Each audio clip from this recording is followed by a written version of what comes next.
All right, so first of all, thank you all for watching the video that I posted yesterday. I didn't know it was going to warrant such a decent response concerning someone asking me about being black and voting for Donald Trump or supporting Donald Trump. And then also got someone in my box asked if I could elaborate of what made me come to that conclusion. And really, it's funny. I like analogies. I like stories. When I was growing up, like I said, I grew up inner city, and my mom, we learned how to survive, but we didn't learn how to live. My mom did the best she could. We took advantage of a lot of the benefits of society, like Social Security, welfare, food stamps, and she worked a little job on the side too. You know how it is. But nonetheless, that is what she taught us, passed it right down. And my father, he worked at the mill, and he made a sacrifice to send my brother and I to a Catholic school, which we both hated at the time because our home environment was totally different from our school environment. But it allowed us to be exposed to some other ways of thinking, if you will. Then my brother, he made it his mission, unfortunately, to leave Catholic school, went to a public school, and he ended up just dropping out. And I remember being kind of envious of him because he didn't have to go to school anymore.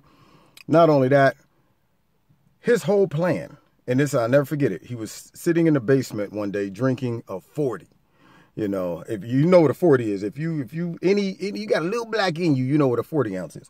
But he was drinking a 40 ounce, and I looked up at him and I said, so now that you're turning 18, what are you going to do with your life? He took a swig, looked down at me and said, man, I'm going downtown, sign up for welfare. I said, what? Now, here's the crazy part. At the time, I didn't understand what that meant. I'm thinking, you mean to tell me all I got to do is get to 18 years old and I can go sign up for some program that will give me money to just exist? That sounds like the life, you know.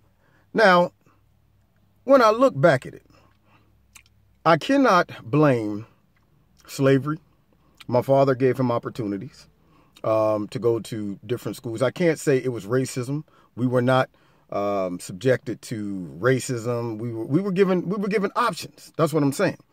It started with the mentality. It started with me looking at it and saying, okay, if someone or something was to provide free resources, what is the incentive to go out and fend for your own? There is none. Now you are no longer motivated to contribute to society. You are motivated to just beat the system. And the next question, as I got older, was why would they create a system like that? Is that system designed to truly just help people?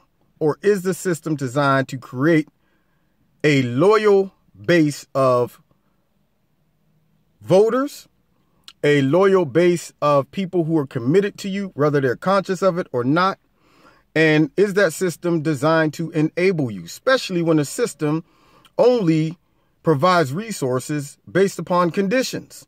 You can't have a man in the house, you know, and they make sure that they only give you limited resources, just enough to survive. And if you make too much, then they withdraw those resources, which the money you're making is most likely less than what they were giving you. So it traps you into a certain behavior that is passed down person to person to person. It's not the quote unquote oppression from, 200 years of slavery and stuff like that, because blacks were doing really well at one point. But when the system was created to steal the ambition, steal the motivation, steal the independency from a lot of our black culture, unfortunately, we fell into a mentality, a trap. And it's reinforced by simply giving false promises. And underlining all of that is also supported by pointing a finger and saying, see, they don't really care about you. They hit you with the Michael Jackson. All I want to say is that they don't really care about us. And now you develop this hatred towards independency, in a sense. You develop this hatred towards anybody who motivates you to do something on your own. And I still didn't get it until I hit adulthood and got a decent job. I was living in the Cincinnati area at the time, and I brought some relatives down to stay with me. And, you know, my relative have quite a few children, and she ended up, you know, benefiting off her Section 8, which I don't have a problem with Section 8 if you need it. But what got me is the house that she was able to afford was huge. It was bigger than mine. She was receiving all other types of additional financing too, welfare, food stamps, so on and so forth. And I remember going over there one day after work, and like 3, 4 in the afternoon, she was laying there under the fan, still in, you know, a robe or something. And I walked in, she said, "Man, I'm hungry. You got some money? I'm trying to get something to eat." And I'm like, you know what? I'm paying for you twice. Because I looked at my check and like $400 and something was missing out of it. And I said, where is this going to? And when I went and saw that there was no effort to get up and say, let me go find a job. And why would you? I mean, if your house is beautiful, all your bills are paid for, you get food, shelter, why would you? So it made me go, wow, I'm paying twice. I'm loaning money, but then I was on the flip side, they're killing me in taxes. Where is this money going to? And so that right there woke me up to say, hold up, we got to be more accountable with our expectation of people in our society, and also have better discernment to see who's gaming the system and who's not. And when you look at politics, both sides, you have to always go, let me use reasoning and not emotions, because the difference between the two sides is one side will come with facts, data, numbers, and logic. The other will come with nothing but accusations and emotions. And that's what turned me off primarily from the Democratic Party. When I start saying, okay, all of their arguments always go back to some type of personal indictment against whoever they're debating against, some personal indictment against a large group of people, and it's designed to manipulate the mind of the masses to think that, divert your attention from looking at the facts and the data and the logic and just focus on an emotional response. If they take this from you, people will die. If you allow this to happen, racism will flood the American population. These people have a underhanded, seedy motive. And so now it pollutes the mentality of large amounts of people to immediately turn their brain off when presented an idea that can actually create independent wealth, that it can actually create independent thinking. They turn it off immediately because they've been brainwashed to think that these people, no matter what they say, no matter how logical and practical it is, it always goes back to they don't like black people. They don't like women. If you look at the Democratic Party, every interest group, they always say somebody's against you. They don't like women. They don't like black people. They don't like Mexicans. They don't like Muslims. They don't like, it's always they don't like. I rarely hear a conservative say, you know what? The Democrats don't like blank. They always talk about some type of policy that makes sense. They don't go out and say, let me shame you and shut down the argument by saying, soon as you say blank, blank, blank, let me hit you with this. And I've noticed something.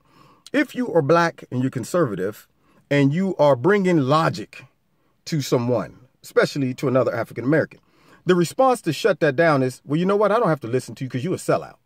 If you're white and you're talking to some African Americans about it and they're not conservative, then the argument is you're not qualified to talk to me about this because you're not black. You must be racist. And so it's a way to stop any type of progress, any type of critical thinking, any type of dialogue, just to straight up say, let me blind a large group of people by just straight going racism, straight going hatred, always assigning some other ulterior motive to their policies to make them look like they're seedy. And I'm not the type of person who just run along with the sheep. I'm the type of person who said, well, hold up, what's in it for you? And this is what did it, and I'm gonna wrap it up. I like to keep my videos under 10 minutes, and then I'll make maybe a part 3. But this is what really did it for me and showed me how manipulative the system is. When I first watched Donald Trump announce that he was going to run, he came out, got down the elevator, and he started talking about some of the things he wanted to do, and he brought up the immigration issue. Now, I'm watching the whole thing live, and he talked about how Mexico and their government is aware of the immigration problem, but they're okay with it. They kind of wink or turn a deaf ear to it because it's a way of them also allowing not just some good Mexicans that come across the border, but it's a way of them allowing them to get rid of their worst. And when he said that, he said they're not sending their best, they're sending their worst. He said they're sending their murderers, rapists, and drug dealers, all that stuff. And I knew what he was talking about in context. All right. He was basically saying it was the same thing that happened with England and Australia when they said, you know what? England's getting too overcrowded. Let's get rid of a large amount of our knuckleheads, our prisoners, and this and that. So don't drain our system. Let them go down to Australia. All right. Now, I watched that. Then later on that night, I turned on CNN and big bold letters, Donald Trump calls Mexicans rapists, drug dealers, and murderers. And I'm going, whoa. Now, if I was just the guy who ran with the flock, who never did any research, who didn't turn on the TV and say, let me watch the whole thing in context, I would have bought into that false narrative. And even to this day, when people talk to me about that, they say, man, Donald Trump's a racist. Why you say that? Man, he called all the Mexicans. All. When I listen to some of the commentators and they bring up some of his antics during the election process, they still refer to it as, look, here's a guy who called all Mexicans. And I go, would somebody please stop them and say, that is not what he said. He didn't say, you know what, all Mexicans are rapists. And so when you see things that are being done like that, that should be your first cue to wake up and say, hold up, there's a bigger entity at work here than just the Democrats, than just the Republicans. Somebody is setting the stage. Somebody is writing a script behind the closed door, and they want us to buy into it, or else they would not have presented that information to paint a large amount of our population's mind a certain way, to view him immediately as, you're a racist because you just call all Mexicans. And I'm going, that's not what he said. And let's be real. I don't think all Mexicans are bad or immigrants are bad. I encourage immigration. I don't think that all Muslims are bad. I don't think that I pretty much love everybody, but I'm smart enough to say there's some practical things that must be done to keep our country safe, to make sure our economy prospers. And when I see how the Democratic Party will resist things that make sense and could benefit their constituents, could benefit our population, and they probably would agree with it if Donald Trump didn't present it. That's why I say they're in it for themselves, because if they were in it for the people, they would say, even though I don't like him, that policy makes sense. Therefore, I will support that policy. Versus, I don't care what it is, how many people benefit off of it. I'm resistant just because it's Donald Trump. It's not about the people. It's about me and my position. And if any of the other Democrats decide to go against it, we're going to blackball them too. That shows me that the motive is twisted, and it's all about partisan politics, and it's all about staying in power and keeping a system that enables the people to rely on them. They're not really in it for the people. And that's why I woke up, and there's a lot more to it. This is just a brief synopsis of some of the things that kind of impacted the way I think and the way I approach it.